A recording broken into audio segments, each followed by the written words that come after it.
دن آگے رہے گا کہ مرے پیچھے پھر اٹھایا جاؤ گے اور اٹھائے جانے کے بعد حساب و کتاب ہوگا اور پھر تمہارے لیے جہنم کی آگ کے علاوہ کوئی جگہ نہیں. تم آج اپنی چلا رہے ہو. جو تمہارے دل میں آتا ہے طاقت کے زور پر دولت کے نشے میں جو چاہے کر لیتے ہو. تم کو یہ نہ کرنا چاہیے. تم آزاد و خود مختار نہیں ہو بلکہ تم امتحان کے لیے اس دنیا میں مالک کی طرف سے بھیجے گئے ہو. تمہاری ذمہ داری یہ ہے کہ اس کی فرما برداری کرو اور اس کے سامنے سر جھکا کرو. اور یہ بات جب کہی جاتی تھی تو آگ لگ جاتی تھی بادشاہوں کے اندر کہ جن کی بات جن کے دل کی ہرائی پوری ہونا چاہیے ایک کشمکش برپا تھی. پورے مکے کے اندر ایک آگ لگی ہوئی تھی اور چونکہ ان کے پاس زور تھا اختیار تھے جماعت تھی ان کی ان کافروں اور مشرکوں کی تو ہر انداز سے چاہتے تھے کہ یہ بات ہے یہ آگے بڑھنے نہ پائے لوگوں کے کان میں نہ پڑے. تو طرح طرح کے اعتراضات ہیں بہتان لگائے جاتے تھے اور اس میں ایک بات یہ بھی تھی کہ یہ جو اللہ کا نام لے کر یہ ہمارے سامنے پیش کرتے ہیں یہ ان کی اپنی بات ہے. اللہ ایسی بات کبھی نہیں کر سکتا. اللہ تو ہمارے اوپر جو آسمان والا ہے اور ہمارے باپ داداؤں کو بڑا مہربان تھا. اگر یہ کوئی بری بات ہوتی جو ہم کر رہے ہیں یہ کفر و شرک اور اپنے حضرات اور اپنے باباؤں کے ساتھ جو ہمارا تعلق ہے اگر یہ بری بات ہوتی تو اللہ ہم کو کبھی نہ کرنے دیتے. تو اس لیے جس کو یہ اللہ کی بات کہہ کے پیش کر رہے ہیں یہ خالص اپنی غرض ہے. ہم کو گرانا چاہتے ہیں اپنے کو بڑھانا چاہتے ہیں. تمہاری نے جواب دیا کہ یہ جھوٹے ہیں آپ دل شکستہ نہ ہو ذرا برابر کوئی آپ کے دل پر میل نہ آئے اور یہ خود کان کھول کر سن لیں کہ انا نحن نزلنا علیک القرآن کہ انا ہم ہی وہ ہیں. یہ جو کہتے ہیں کہ ان کی اپنی بات ہے اللہ کی بات ہوتی تو یکایک پورا قرآن اتار سکتا تھا. اللہ کے پاس تو بہت طاقت ہے آسمان والے کے پاس. یہ ان کا اپنا بنایا ہوا ہے کہ تھوڑا سے بناتے ہیں پھر پیش کرتے ہیں پھر سوچتے ہیں کوئی موقع لیتے ہیں پھر تھوڑا سا بنا کر پیش کرتے ہیں. تو مالک نے ان دونوں باتوں رد کیا اور فرمایا انا نحنو کہ ہم ہی وہ ہیں وہ ذات ہے کہ نحنو کہ ہم نزلنا 3 تعبیروں کے ساتھ انا نحنو نزلنا کہ صرف اور صرف ہم نے اتارا ہے تھوڑا تھوڑا کر کے آنے کا آپ کے اوپر القرآن اس قرآن کو تنزیلہ تھوڑا تھوڑا اتارنا. تو دونوں کا جواب مل گیا کہ نہ آپ کو یہ بنایا ہوا ہے نہ ان کے اعتراض میں کوئی قوت ہے کہ اس کو یکایک کیوں نہیں اگر اللہ کیا اس کو بھی بنانے میں مشکل ہوتی ہے تھوڑا تھوڑا بناتا ہے. دونوں کا جواب مالک نے دیا. پھر فرمایا یہ ساری باتیں جو یہ کر رہے ہیں یہ خالص دشمنی ہے نادان ناسمجھ نہیں ہے. یہ صرف اللہ کی بات کو جو آپ دنیا والوں کے سامنے لانا چاہتے ہیں اس کی رکاوٹ کے لیے یہ ساری کوشش ہے. اور صرف یہ نہیں کہ آپ کے اوپر الزام لگائیں بلکہ تالیاں پیٹتے ہیں آپ کے پیچھے آپ کو برا بھلا کہتے ہیں. ان کی عورتیں گودے پھیلا بنا کر بددعائیں دیتی ہیں اور ان کو موقع مل جائے تو آپ کے جان اور مال سے دشمنی کرتے ہیں. کوئی پتھراؤ کرنے پر تیار ہے اور کوئی مال ہڑپ کر جانے اور نقصان کر جانے کے لیے کوشاں ہے. اسی ایک بات کی وجہ سے کہ ان کی خدائی ہے اس کا اثر دماغنے لگا ہے آپ کی اس بات سے اور ہر طرح سے آپ کو یہ اس بات کے کہنے سے روکنا چاہتے ہیں. کبھی محبت اور پیار سے کبھی چاپلوسی کے ذریعے سے کبھی رشوت پیش کرتے ہیں کبھی زور کاٹتے ہیں اور کبھی جان و مال کے نقصان کا ڈراوا دیتے ہیں آپ کو اور آپ کے ساتھ. یہ بات نہ کہو.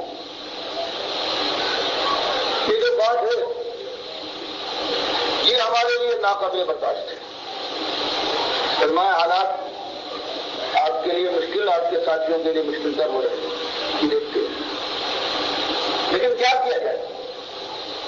آج تو یہی حق ہے، اور ایک مومن کا یہی طریقہ ہونا چاہیے کہ حق بات سے کبھی نہ کترائے۔ حق بات تو بہرحال آپ کو کہنا ہے، آپ کی سب سے بڑی ذمہ داری ہے، اور ہر مومن پر یہ ذمہ داری ہے کہ بات کھول کر لوگوں کے سامنے لائے تاکہ اس کے مالک کی عزت برقرار رہے، اور جنہوں نے اس کے ساتھ ساجھا کرنے کی کوشش کی ہے ان کی حیثیت واضح کر دی ہے۔ یہ بات تو ہر مومن یہ فرض کے طور سے اس کا فریضہ ہے کہ اس سے زیادہ خیر خواہی کی بات دنیا والوں کے ساتھ اور کوئی نہیں ہو سکتی، کہ ان کو اگر بتایا جائے تو ہو سکتا ہے ان میں سے کچھ لوگ اس بات کو مان لے، اپنی غلطی سے تائب ہو کر اور اللہ کی بندگی کی طرف پلٹ جائے۔ بات تو آپ کو کرنا ہے، اسی کام کے لیے تو آپ کو بھیجا گیا ہے، سارے انبیاء کو بھیجا گیا ہے، یہی تو ذمہ داری سارے مومنوں اور مسلمانوں کو ہے۔ اس لیے اس میں کمی تو نہیں آئے گی، چاہے یہ کچھ کر لے، تصویر حکم رکھیے تو ذمہ رہیے اسی انداز سے۔ یہ آج کا کوئی اپنا خود خیال یا نکالا ہوا طریقہ نہیں ہے، یہ آپ کے پروردگار نے جو حکم رکھے کہ آپ کے پروردگار نے آپ کو دیا ہے، آپ کے رب نے کہ بات کھول کر دنیا والوں کے سامنے لانا ہے، چاہے کچھ ہو جائے۔ راستہ سخت ہے، مقابلہ انتہائی دشوار، لیکن جمنا ہے بغیر جمے ہوئے اللہ کے یہاں کوئی قیمت نہ اٹھے۔ اللہ سارا کیا کرایا راستہ سب کے ساتھ کسی راستے پر قدم ڈالے رکھیے کیونکہ حکم رب یہ آپ کے رب کو، اور جس انداز سے یہ لوگ آپ کو نقصان پہنچائیں، ہر طرح سے تکلیفیں دیں، گھیرے، رشوت پیش کرے، چاپلوسی کرے، خیانت پیش آئے، کیا کہ توحید کی یہ اصلی بات ان کے سامنے نہ لائیے، شرک رد نہ کیجیے، ولا تطیع، اور ہر چیز نہ مانیے گا منہم، ان میں سے جو بھی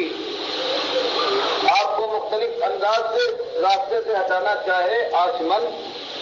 کوئی ایک گناہگار ہے، شرابی، زانی، بدکار،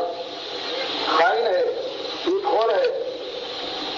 وہ چاہتا ہے کہ اس کی آپ باتیں بیان فرمانے ہیں جہاں توحید کے ساتھ اور مکارم اخلاق اور اخلاق کی خوبیاں بیان کر رہے ہیں، جس سے اس کے اوپر سب پڑ سکے،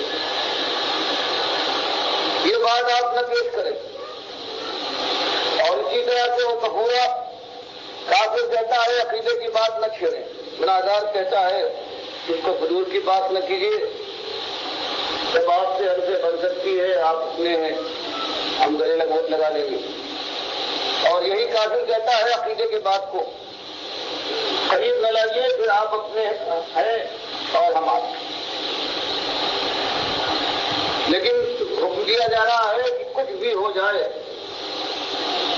نہ اس فاسق و فاجر عاصم کی بات ماننا ہے اور نہ اس کافر کی، چاہے یہ زور و قوت کا مالک ہو اور ڈراوا و دھمکاوا دے رہا ہو کہ ہم سمجھ لیں گے، ہم اس بات کو برداشت نہیں کر سکتے، لیکن برداشت کرے یا نہ کرے بات تو یہی کرے۔ اور یہ مقام بڑا مشکل کام نہیں ہے، مقام بھی مشکل ہے، کام بڑا شریف ہے۔ اس راستے میں آگے بڑھنا آسان بات نہیں ہے، تو ایک تو سب آپ کو کرنا ہے جماعت کے ساتھ کچھ ہو جائے، اور دوسری بات کہ اللہ کی یاد سے وابستہ رہیے، جن کے وذکر، اور یاد رکھیے اسم ربک، اپنے رب کے نام کو، اپنے مالک کو ہر وقت اپنی نگاہوں کے سامنے رکھیے، اس کو یاد کیجیے، رب کا جس آپ کا رب ہے کوئی غیر نہیں، ضرورتوں کا اصیل ہے، خود کو بھی اور شام فرمایا ہر وقت بس یہ ہونا چاہیے کہ آپ کا واسطہ اپنے مالک سے ہونا چاہیے، اس سے دعائیں ہیں، اس کے کلام کی تلاوت ہے، اس کے سامنے کھڑے ہو کر سجدے و رکوع ہے، منا جاتے ہیں۔ یہ انداز اگر اختیار کریں گے آپ سب کے ساتھ جمے رہیے، اور یہ طاقت آپ کو سب کی اور جماؤں کی جو ملے گی وہ تو دل کی توانائی اور قوت اور عقیدے کی مضبوطی کے ساتھ، اور دوسری بات جو اس کو مدد دے گی وہ یہ ہے کہ اپنے مالک کو ہر وقت یاد رکھیے، نمازوں کی پابندی، اور جو پروردگار نے فرما دیا ہے اس انداز سے اپنے مالک کو یاد رکھنے کی کوشش کیجیے، تب صحیح صراط سے بچ سکتے ہیں۔ اور یہ گویا ہر ایک کے لیے یہ ہدایت کا یہ راستہ ہے کہ اللہ کے دین کی دعوت ہمیشہ ایسی رہی ہے، جب یہ پیش کی گئی ہے تو دنیا نے اس کا مقابلہ کیا ہے اس سے غضب کے ساتھ، اور کیونکہ دنیا کے پاس عام طور سے طاقت اور قوت کے انبار ہوتے ہیں، اس لیے انہوں نے ان داعیوں کو، اس آواز کو اٹھانے والوں کو ہر طرح سے میرے میں لیا ہے اور پریشان کرنے کی کوشش کی ہے۔ تو مالک فرماتا ہے یہ تو ہمیشہ ہوا ہے، آپ کے ساتھ بھی ہو رہا ہے، ہمیشہ ہوتا رہے گا۔ تو اس شدت کے عالم کے اندر صرف دو چیزیں ہیں جو انسان کا ساتھ دیں گی، ایک عقیدے کی پختگی، دل کا جماؤ کہ یہی بات حق ہے اور مالک کا یہ فرمان ہے کچھ ہو جائے میں اسی پر قائم رہوں گا، چاہے میرے جسم جان کے ٹکڑے پر ڈالے جائے یا میرے سر کو میری گردن سے الگ کر دیا جائے، بہرحال سب نہ جھکاؤں گا کسی غیر کے سامنے۔ اور اس کے بعد دوسری چیز یہ ہے کہ اللہ کو اپنے مالک کو ہر وقت یاد رکھے اور اس کے ساتھ سجدے رکوع کے ذریعے سے اپنی بندگی کا اظہار کرے۔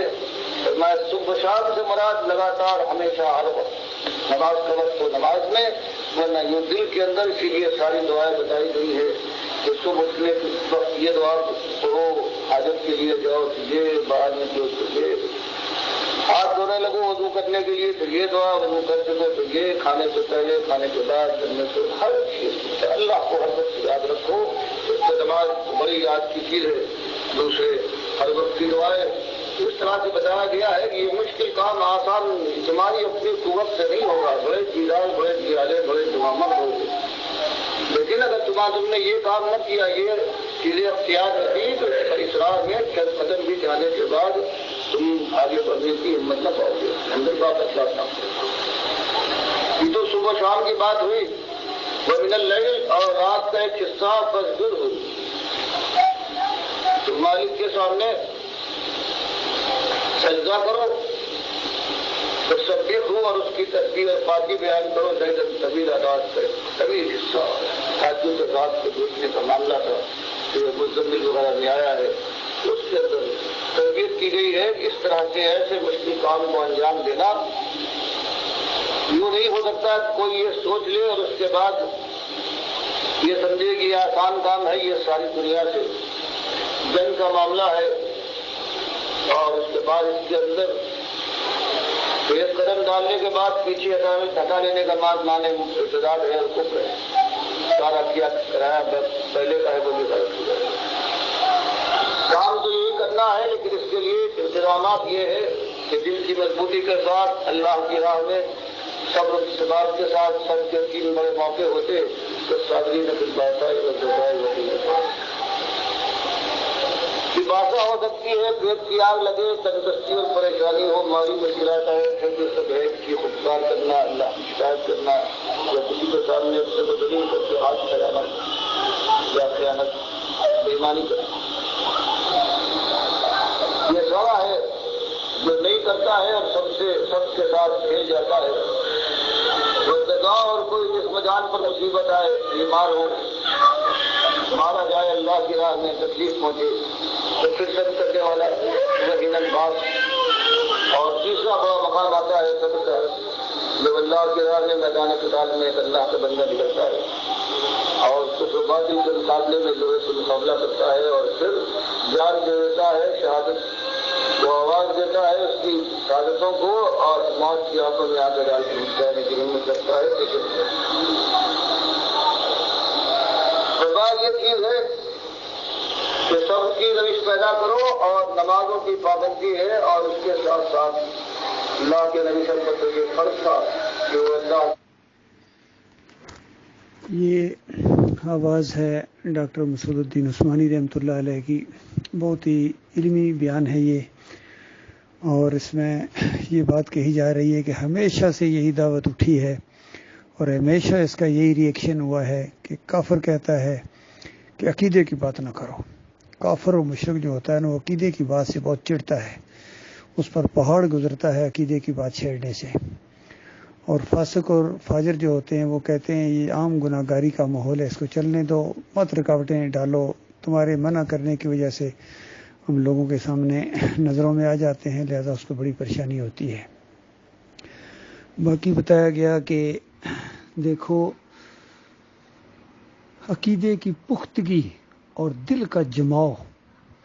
یہ آپ کو دین کے اوپر قائم رکھے گا. عقیدے کے اوپر پختہ رہنا، جو عقیدہ ایمان عقیدہ آپ کو اللہ نے دے دیا ہے، توحید کی بات سمجھ میں آ گئی ہے، شرک کو پہچان گئے ہو، تو اس کے اوپر آپ جماؤ دکھاؤ. یہ ہے اللہ کا مطالبہ. قرآن میں بھی ان الذین قالوا ربنا اللہ ثم استقاموا، جنہوں نے کہا ہمارا اللہ مالک ہے، اللہ ہی ہمارا رب ہے، ثم استقاموا، پھر اس کے اوپر جم گئے، ان کے اوپر فرشتے نازل ہوتے ہیں مرنے کے وقت اور جنت کی خوشخبریاں سناتے ہیں. اسی طرح ایک دیہاتی آیا، نبی علیہ السلام سے پوچھا یا رسول اللہ کوئی ایک بات مجھے بتا دیں کہ وہ میں کر لوں اور جنت میں چلا جاؤں. فرمایا قل آمنت باللہ ثم استقم، کہو میں اللہ کے اوپر ایمان لایا، پھر ڈٹ جاؤ، جم جاؤ اس کے اوپر، دنیا ادھر سے ادھر ہو جائے. تو اس انداز سے یہ توحید کی دعوت اٹھی تھی. کافی لوگ اس میں ساتھ آتے گئے لیکن پختہ لوگ بہت کم ملے. باقی آتے گئے جاتے گئے، ٹرین سے جس طرح بندہ اترتا ہے راستے میں اترتے گئے، منزل تک نہ پہنچے. زیادہ تر لوگ منزل تک نہیں پہنچے ہیں. اور ابھی آخر میں آ کے جو جماعت کے امیر بنائے گئے تھے محمد حنیف صاحب، ان کے اندر بھی یہی معاملہ کہ پختگی ان کے اندر نہیں آئی ہے، کمزوری آتی رہی ہے، کہیں طاغوت کے معاملے میں، کہیں اس کے کفر کے معاملے میں، اور پھر شرک کے معاملے میں بھی وہ شدت ان کے اندر نہیں رہی ہے جماؤ والی. اور آخر میں آ کے ان کے اندر جو ہے سجدہ تعظیمی کا شرک بھی آ گیا اور دوسری چیزیں بھی آ گئی. تو یہ جماؤ نہیں دکھایا انہوں نے. اللہ کا لاکھ لاکھ شکر ہے، مالک نے احسان فرمایا. گزشتہ 37 سال سے 38 سال سے جو ایمان عقیدے کی بات میں سمجھا ہوں، 1987 سے لے کر ابھی یہ 2022 جا رہا ہے، کہ ایک لمحے کے لیے بھی اس ایمان عقیدے کے حوالے سے کوئی شک اور کوئی بال برابر چیز یہ نہیں آئی ہے، نہ اس میں کوئی کمی ہوئی ہے. بلکہ ہمیشہ میرے مالک نے ہر واقعے کے اوپر، ہر موڑ کے اوپر میرے مالک نے مجھے سہارا دیا ہے، گرنے نہیں دیا مالک نے. اور عقیدہ میرا مضبوط سے مضبوط تر ہو گیا ہے، اور ایک لمحے کے لیے بھی ہم اس عقیدے سے پیچھے نہیں ہٹیں اور نہ انشاءاللہ ہم پیچھے ہٹیں گے. اسی ایمان عقیدے کے لیے جئیں گے اور اسی ایمان عقیدے کے لیے انشاءاللہ مریں گے.